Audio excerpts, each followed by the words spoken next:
Welcome back to Centennial Conversations, a series of podcasts about the first 100 years of Gavilan College. I'm Doug Achterman, head librarian at Gavilan, and we're here with history professor Leah Halper, author of To Dream on Your Behalf, a history of Gavilan College. So in our last podcast, you took us up through up until the 2000s. We looked at the 1980s and 90s and the series of challenges and struggles that Gavilan went through at that time. And that really brings us to the end of our podcast. But I have all these questions about how you did your history. And working with you in the last several years, I know that you have a methodology around doing oral histories and that is phenomenal. And that practice it is part of your instructional practice. You help students become young historians, not young historians. You help them become historians. They do real history. And so I was really hoping that we could have a chance to unpack the methodologies that you created to do this history. I would love to talk about that. Where did you get the idea of doing a book and a website on Gavilan's history? Where did that come from? Oh, my. Okay, so I'll try not to have a really, really long answer, but there are a lot of threads that come together here. First of all, I'm a curious person, which is why I'm a historian. So I'm always asking questions. And asking those questions in my first 20 years at Gavilan, I heard a lot of really interesting stories from the old-timers. I mean, it kind of piques your interest to kind of hear some of the things that went on. And then some faculty and particularly our Dean Kent Child were retiring, and you don't want to lose these stories. And a lot kind of comes from my own experience. The story of the layoffs of 1994, that changed my whole concept of the college. And I started to kind of understand shared governance, mostly because it had not been used in that situation. And, everything it stands for, everything that a college stands for, critical thinking, collaboration, inquiry, reason, those things were mortally wounded in that situation. And yet the college recovered. And I was really interested in that. There was this vitality that couldn't be killed, and the college kind of righted itself. And that process interested me.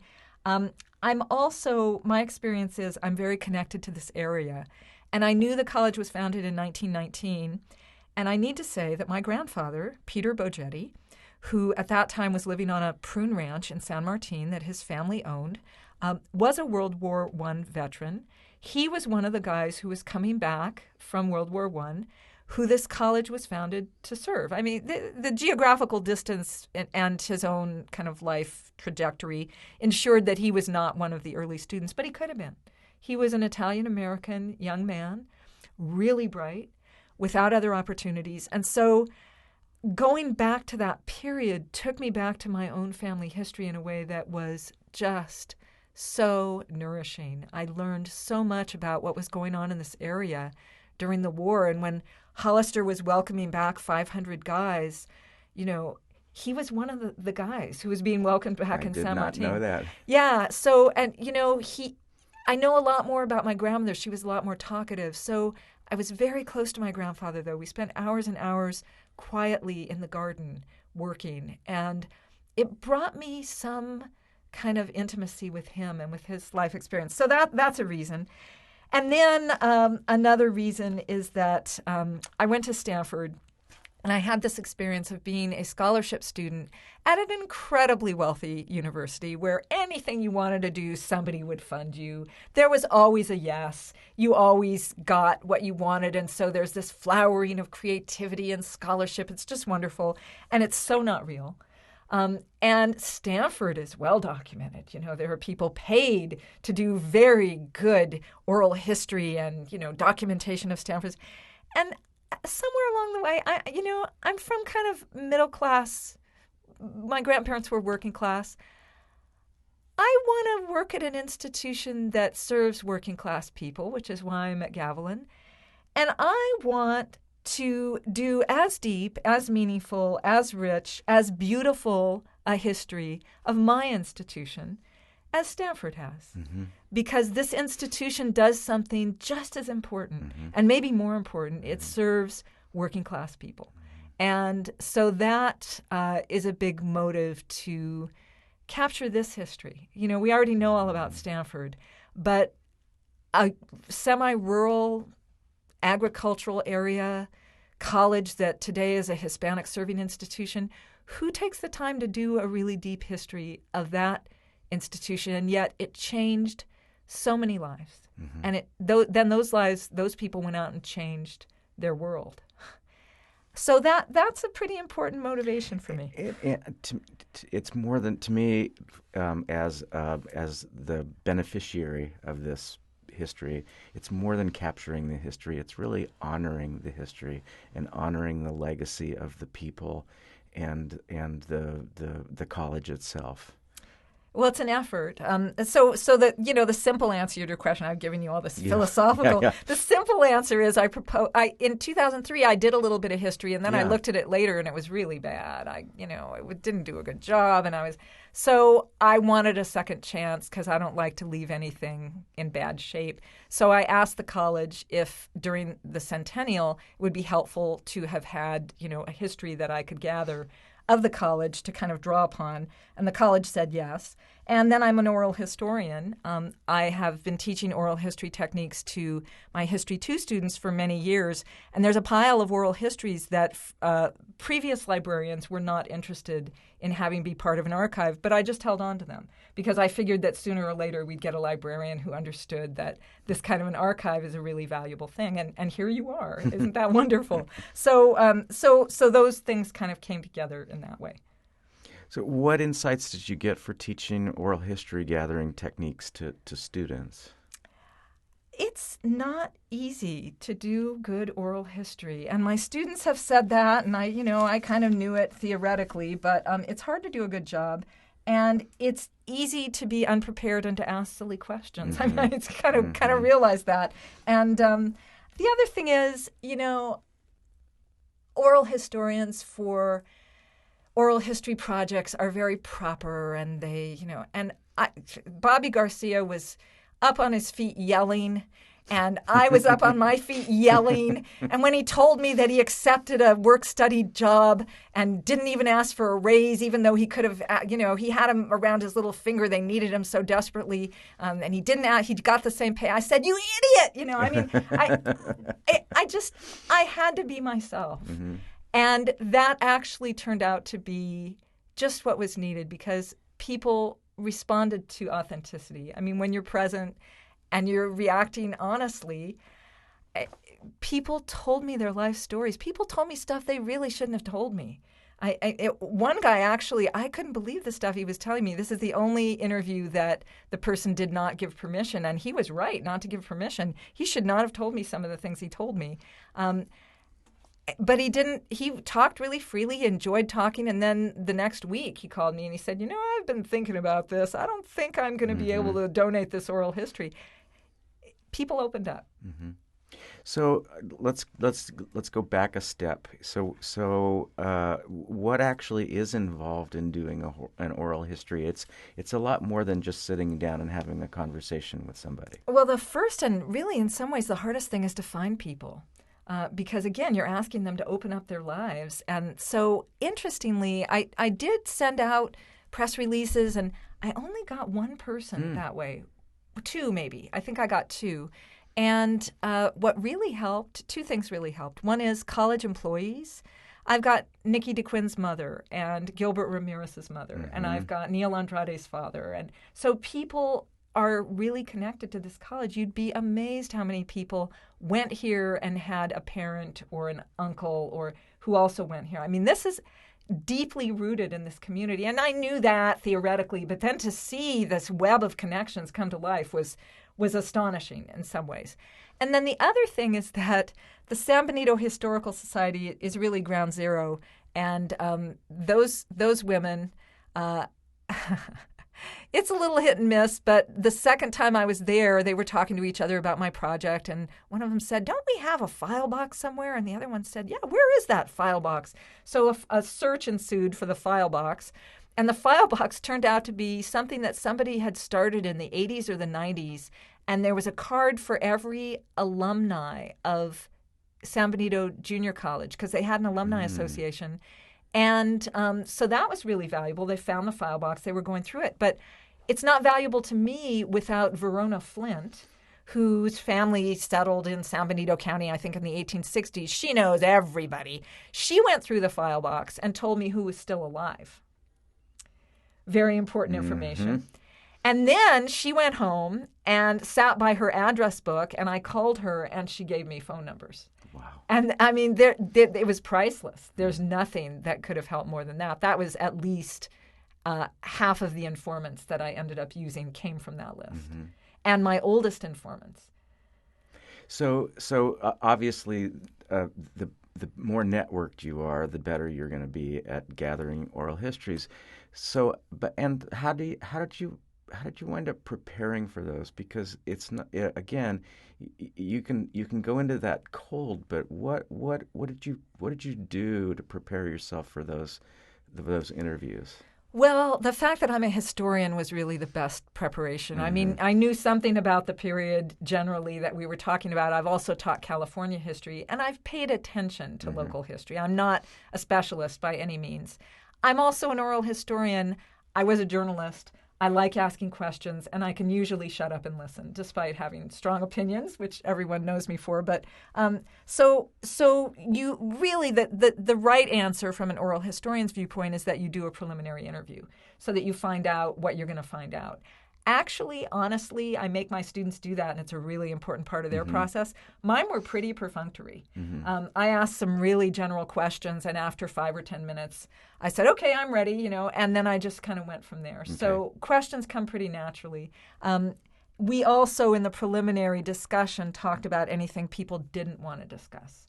The child who had died, the divorce that somebody still finds painful, so that it's easier to know that up front than it is to try to go back and root it out of an interview that's already recorded. Yeah, you don't want a landmine in the middle of it. No, you really don't. Yeah, and emotionally and in terms of the trust that you've built up. So, I just teach my students to ask big general questions and to ask follow-up questions. And that's what I do. But it isn't that easy. And, everybody's got a different style. One interviewee has a lot of information about who married who and what the genealogy is, and probably not the focus that I wanted to kind of foreground, but we got it all because that's what that person wanted to talk about. So you have to let people put out what they think is important.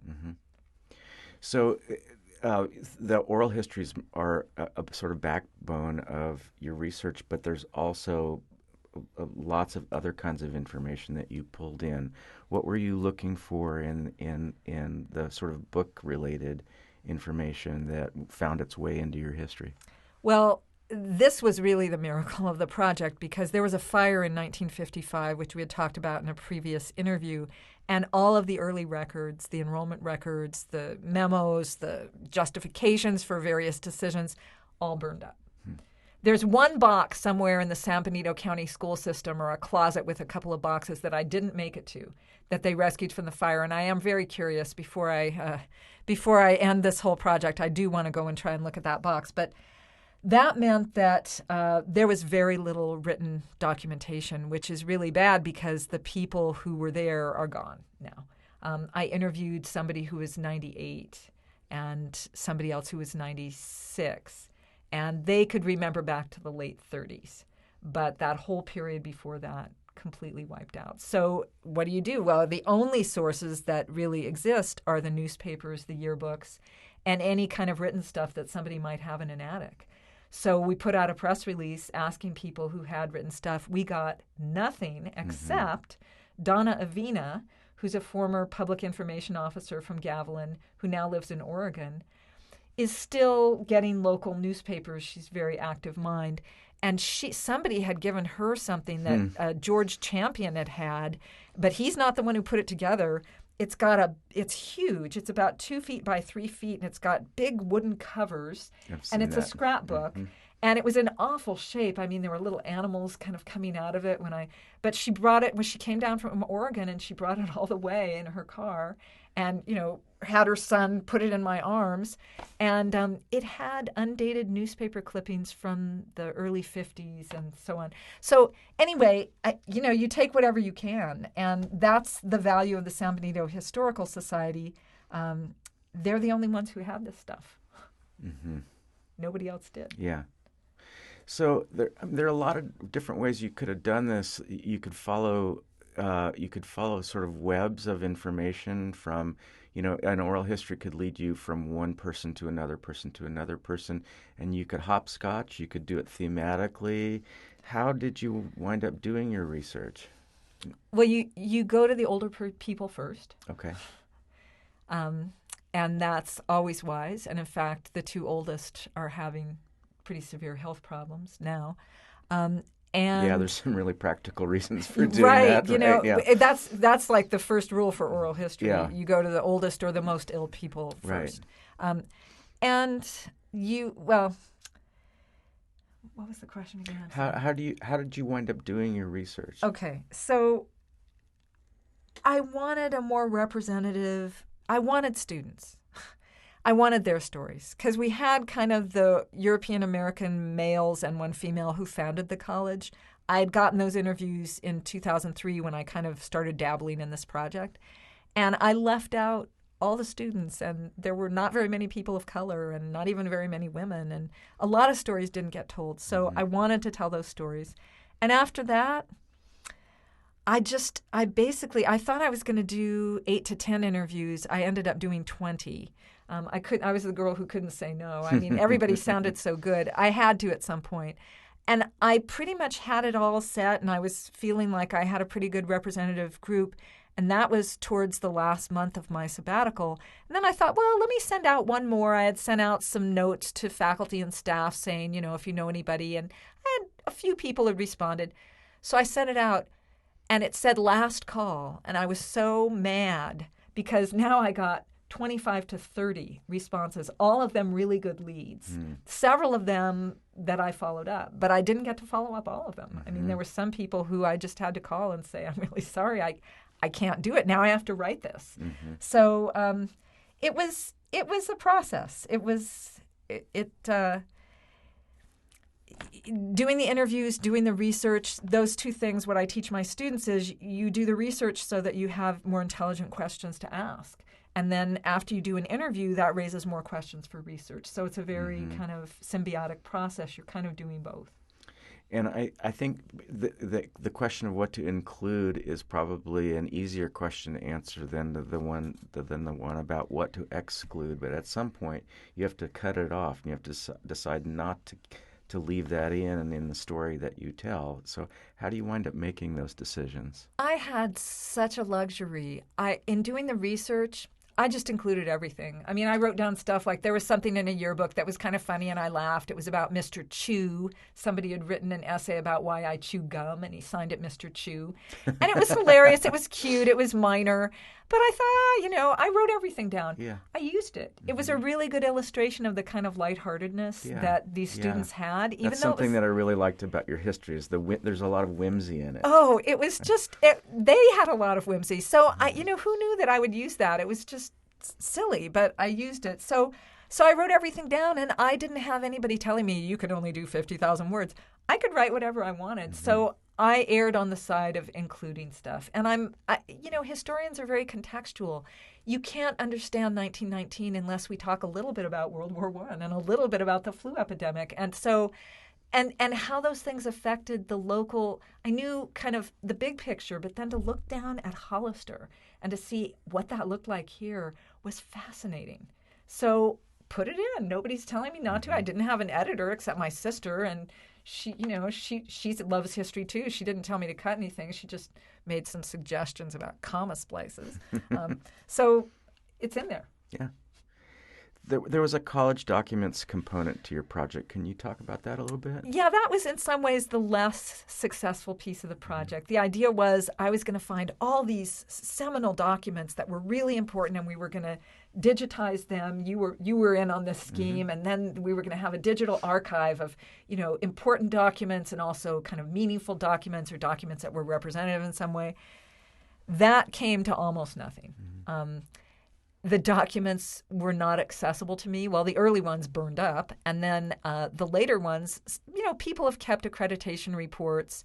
But some of the things I thought I would find, like, the deed of sale for the land and things like that, nobody could put their hands on. Nobody knew where they were. So instead, Dr. Luna and I had talked about, teaching with primary source documents is important in history. And we talked about, so let's do a few document collections and show students how to write a historical essay based on some document collections.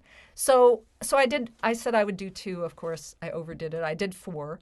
And all of them were fun, and all of them may or may not be useful to students as models of using primary sources. But the first one was my favorite. It was a comparison of the 1936 yearbook with the 1951 yearbook, 5 years before World War II and 5 years after. Great. And the more time I spent, the deeper I went. I feel I know those kids from 1936. I think of them, I call them by name, May and Fulton. And so that was fascinating to write that essay. And then the new college wanted to have a dedication day, and there were a surprising number of obstacles and decisions and kind of complexities. And then the dedication day, they finally had it 2 years after the college on this site opened. They had it in 1969. It was such an example of the world that was no longer to be. It was a bunch of European American males. They had a prayer. A lot of men stood up and talked, and students were completely sidelined. There were no Hispanic names except the band leader on the program. It was a world that was on the brink of vanishing forever. And it's such a period piece to look at what they did to dedicate the college. So I found that interesting. And then you can't write about the history of Gavilan College without spending some serious attention on the 1973 football team, which was the #1 junior college, community college football team in the nation, and which is the most remarkable underdog story in sports that I've ever seen. I know a lot of people make movies, and in fact, a couple of guys really want to turn it into a screenplay. Yeah. They called them Coach Bobby's Outlaws, and these guys were one step away from, knifing people in the streets. They just did it with a football in uniform instead. And the way that win transformed their lives is just inspiring. Yeah. So I pulled together a bunch of documents around that, and also the rings that we talked about, right. That Coach Bobby had to go to the community in order to be able to afford. That's one of the it's an artifact, it's not a document, but there's a picture of that ring, beautiful ring. And then the last one, I thought we should talk a little bit about faculty and how you get a job here. And the person I picked is both a friend and a wonderful repository of historical information about the disabled program at Gavilan. And she was with it almost from the beginning. It's Karen Sato. And her history is valuable and important for so many reasons. Her parents were interned as Japanese Americans during World War II and have deep roots in this area. And she was at the first Garlic Festival, and it talks about all those things, but it's also about how a 17-year-old student went from being in a class here to having a work-study job to getting a part-time job to getting a more serious part-time job to being hired as a full-time faculty person. And it's kind of a nice example of how much Gavilan has grown its own. It really is. It's really, that's representative. I think there's lots of those stories here. Yeah. And hers is, she tells it with particular verve and humor. She's extremely fun. So it was a fun story to kind of gather. So bringing all this together and thinking about creating an archive, I was part of several conversations around this. Why the decision to do an online archive? Well, I think you could probably answer this better than I. I'll take a crack, and then you can add whatever. It's accessible, and that's important. It's scalable. We don't have unlimited room in our library. Even if we're building a new library, that won't have unlimited room either. It's as permanent as you can get in this very unpredictable world. You can easily back it up and transfer it somewhere else. And we can share it with the community. And so those are the reasons that I know of. I don't know, do you have any others you want to add? Well, it's related to sharing to the community, all those reasons. And I really think that local histories have the potential to become much bigger than just the communities that they serve. And that, I've read some of my favorite histories pull on local history that are much broader in scope and scale than those individual stories, but they become a potential resource for the world, not just for our community. I appreciate that you're saying that. In fact, this principle is embedded so deeply that I don't even think to talk about it. But what I teach my students is that helping a community understand its history is an enormous public service. If you have no historical memory, you know nothing about where your community's been, what it's done. And in some ways, I'm really committed to the faculty at Gavilan, and I want to try to communicate what things were like in the past so that we can meet with equanimity whatever's happening now, because I'm telling you, things were a lot worse. A lot worse. Yeah. I want to make sure too that while we're talking about the online archive, that we give some props to Dana Young, who's really put in a significant amount of work to get that online archive up and running, and I want to thank her for her good work on that. Dana did everything. She found photographs that are historically appropriate, one from each community, so she's being very fair. She did all of the work to get the technical part working, and that was a lot.